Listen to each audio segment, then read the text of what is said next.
Yeah. And then all of a sudden, every hour in the hour, there's this train going. The whole place is rattling.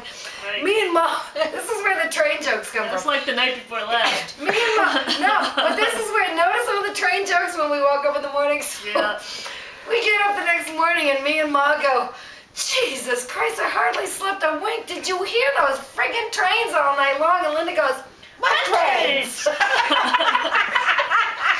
But when we got there, they didn't have a coffee pot in the room. And Linda's going, we have the emulsifier, whatever you call that thing. The Immersion heater. Immersion heater. And Mom's going, but I want a coffee pot. Next thing, Mom disappears into the office and Linda's ready to hit the friggin' roof because we got the emulsion heater. Boiling is boiling. Water boils. What more do you need? And next thing, Mom comes back with this coffee pot. Got a